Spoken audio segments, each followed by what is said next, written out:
People are changing their Facebook and other social media profile pictures to red to show support for Bangladeshi students and raise awareness about the quota system.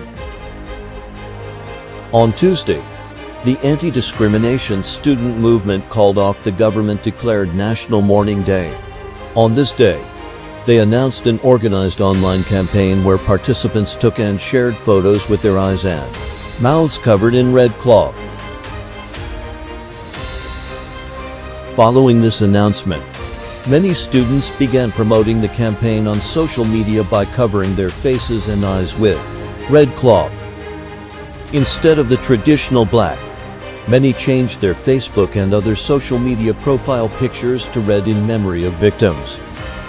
As a form of protest, several people also used various slogans alongside their red photos.